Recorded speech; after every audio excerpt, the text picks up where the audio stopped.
Hello guys, welcome to our new channel हॉलीकैन। आज का जो वीडियो होने वाला है ये हॉन्टेड स्टोरी के ऊपर होने वाला है, जो कि रियल घटना पर आधारित है और ये मेरी पहली हॉन्टेड स्टोरी है इस चैनल पर। तो प्लीज़ लाइक और video and subscribe this channel.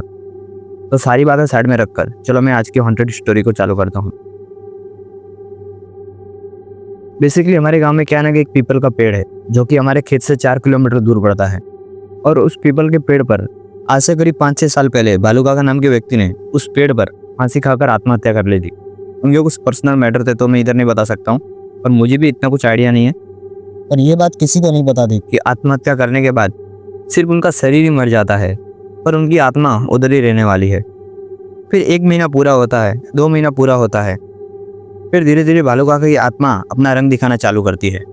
मतलब वो आत्मा उनके परिवार वालों को परेशान करना चालू कर देती है। तो जब मैंने हरिया काका को पूछा कि उनको और उनके परिवार वालों को कैसे पता चला कि भालू काका की आत्मा अभी भी उस पीपल के पेड़ में है, तो फिर हरिया काकी ने मुझे इस स्टोरी के बारे में पूरी डिटेल में जानकारी दी।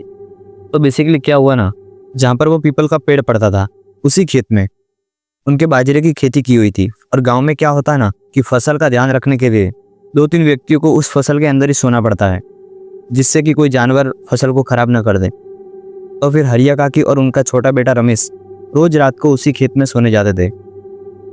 पहले के 2-3 महीने तो उनके साथ कुछ अजीब नहीं करता है, पर धीरे धीरे समय बीतता जाता है और धीरे धीरे भालू काका की आत्मा उनको रंग दिखाना चालू करती है। तो उनके साथ जो पहली घटना घटती है वो घटना ये थी कि हरिया काकी एक रात को वहाँ पे सो रही थी और उनका बेटा रमेश उनके बाजू में था।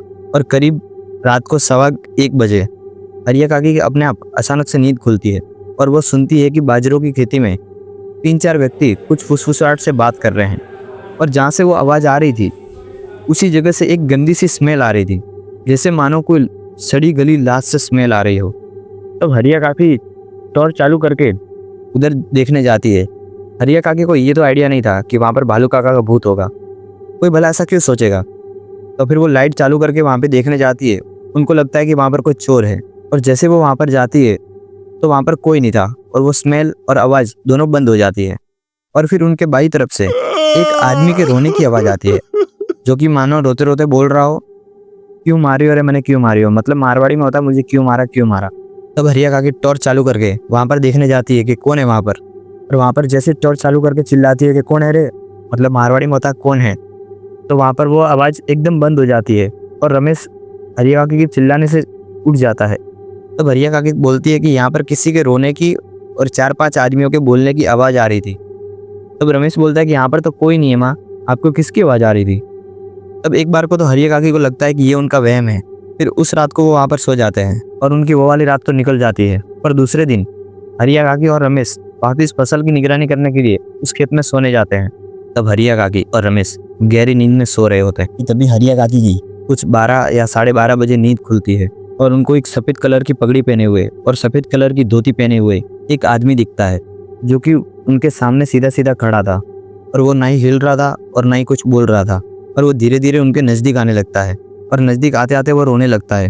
वो रोते रोते बोलता है, मार हाथे अड़ो क्यों किधो रे, मार हाथे अड़ो क्यों किधो। मतलब इसका मतलब होता है मेरे साथ ऐसा क्यों किया, मेरे साथ ऐसा क्यों किया। हरिया काकी को कुछ समझ में नहीं आ रहा था और हरिया काकी तब हिलने की भी कोशिश करती है और कुछ बोलने की कोशिश करती है, पर वो ना ही हिल पा रही थी और ना ही बोल पा रही थी।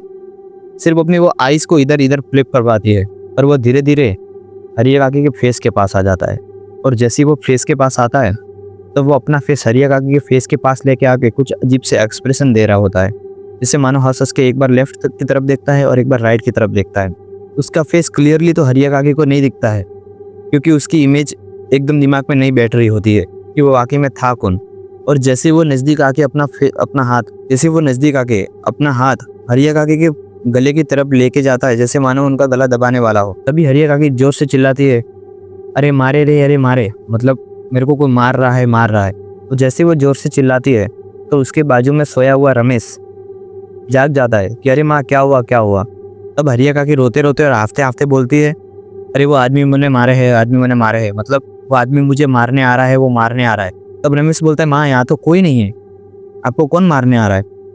तब हरिया काकी बोलती है कि मैंने एक सफ़ेद कलर की पगड़ी और सफ़ेद कलर की धोती पहने हुए एक आदमी को देखा है, जो कि मुझे मारने के लिए आ रहा है। तब रमेश बोलता है कि माँ आपको वहम हुआ होगा या फिर सपना आया होगा, यहाँ पर ऐसा कोई व्यक्ति नहीं है, आप भी देख सकते हो। तब हरिया काकी मानने के लिए तैयार नहीं होती कि नहीं, ये वहम सपना नहीं हो सकता, मैंने अभी अभी उस आदमी को एकदम देखा है। तब रमेश हरिया काकी को दिलासा देने के लिए बोलता है कि ये जगह ही ऐसी है, मुझे भी यहाँ पे अजीब अजीब से सपने आते हैं, जैसे मानो कोई औरत आ रही हो, मेरा पैर खींच रही हो, ऐसे अजीब अजीब से डरावने सपने आते हैं। और वो सिर्फ सपना होगा माँ, रियल में नहीं होगा। तब एक बार को तो हरिया काकी को लगता है कि हाँ उनका ये सपना ही होगा, पर फिर भी डर एक बार को उनके मन में बैठ गया था और ऐसे तैसे करके वो दूसरी रात भी निकाल लेते हैं। और फिर उसके बाद 3-4 रात तो उनके साथ कुछ नहीं होता है और हरिया काकी के मन से भी वो डर धीरे धीरे निकल रहा था और उनको वाकई में लगने लगता है कि उनका वाकई में कोई भ्रम ही होगा।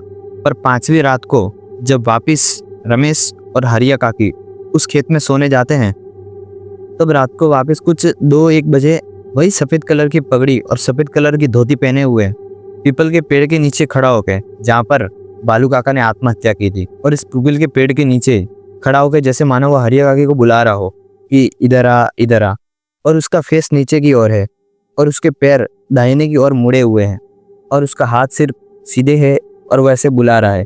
तब हरिया काकी को अचानक न जाने क्या हो जाता है, वो अपने आप खड़ी हो जाती है और वहाँ पर धीरे धीरे चलते चलते उसके नज़दीक जाने लगती है।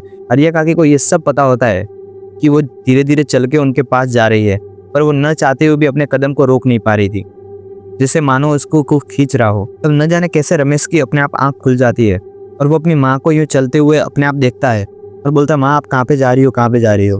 तब हरिया काकी बोलती है कि मुझे वो वहाँ पे एक व्यक्ति बुला रहा है। तब रमेश डर जाता है और बोलता है कि वहाँ पर तो कोई नहीं है। तो वापस बोलते हैं कि वो पीपल के पेड़ के नीचे व्यक्ति खड़ा है, तुझे नहीं दिख रहा है। तब रमेश बोलता है, नहीं मुझे तो कोई नहीं दिख रहा है। तब हरिया काकी समझ जाती है कि वो व्यक्ति सिर्फ उसी को दिख रहा है। दूसरी रात को जो उसके सपने में ये व्यक्ति आया था, ये भी सिर्फ हरिया काकी को ही दिखता है, मतलब एक सपना नहीं था, ये एक हकीकत थी। तब रमेश खींच करके वापस से हरिया काकी को उधर खटिया पे बिठाता है और वो डर के मारे उनके बड़े बेटे दिनेश और उनकी भाभी को फ़ोन करके बुलाता है। तब हरिया काकी को पूरी बात पूछता है। तब हरिया काकी बताती है कि कुछ दिन पहले यही सफ़ेद कलर की पगड़ी और सफ़ेद कलर का धोती पहने हुए व्यक्ति उनको सपने में दिखा था और वो उनका गला दबाने की कोशिश कर रहा था। और आज वापस वही सफ़ेद कलर की धोती और पगड़ी पहने हुए उस पीपल के पेड़ के नीचे आदमी दिखा है और वो उसको नज़दीक बुला रहा है, पर अभी वो वहाँ से गायब हो चुका है। तब दिनेश इतना तो समझ जाता है कि उस पीपल के पेड़ के नीचे दिखा है, मतलब वो उनके पिता की आत्मा है, और वो डर जाता है। तो वह पहले तो गंगा जल के छिड़काव करता है हरिया काकी के ऊपर और 5-6 भगवान के नाम के अगरबत्ती करके उनके सिर के ऊपर घुमाता है, जिससे कि एक बार को तो हरिया काकी को राहत मिल जाती है। फिर जो हरिया काकी के देवर थे, उनकी मदद से एक तांत्रिक को बुलाया जाता है।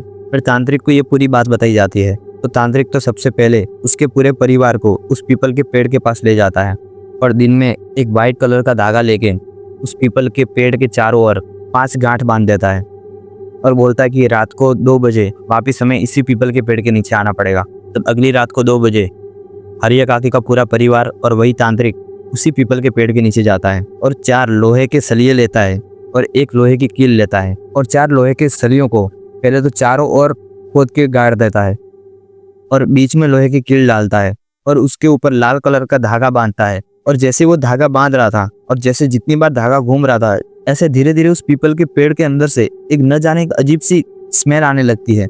तब हरिया काकी कहती है कि ये वही स्मेल है जब उसको पहले दिन ये स्मेल आई थी, जब 4-5 व्यक्ति फुसफुसाहट कर रहे थे। और धीरे धीरे वो स्मेल बढ़ने लगती है और जैसे जैसे वो रिचुअल आगे बढ़ते जा रहा था, यानी काली विद्या आगे बढ़ती जा रही थी, धीरे धीरे हरिया काकी को न जाने क्या होता है और वो धीरे धीरे अपना आपा खोने लगती, मतलब वो आत्मा हरिया काकी के अंदर धीरे धीरे आ रही थी और पूरी तरह से वो आत्मा हरिया काकी के अंदर चली जाती है। और वो तांत्रिक हरिया काकी को पूछता है, मतलब हरिया काकी के अंदर वो तांत्रिक हरिया काकी के जो अंदर भालू काका की आत्मा थी वो पूछता है कि तू कौन है। तब भालू काका बताते हैं कि मैं उनकी आत्मा हूँ और ऐसा है और ऐसा है। फिर बोलते हैं कि मैं अकेला तो नहीं मरूंगा, मैं अकेला यहाँ से नहीं जाऊंगा, हरिया को भी साथ में लेके जाऊंगा, मतलब वो हरिया काकी की भी मृत्यु करना चाहते थे। फिर वो अपने रिचुअल्स कुछ करके उस आत्मा को छुटकारा देते हैं। तो बस यहीं पर हमारा ये वीडियो खत्म होता है। और अगर आपको ये वीडियो पसंद आया तो प्लीज़ लाइक और video unsubscribe the channel. Thanks for watching.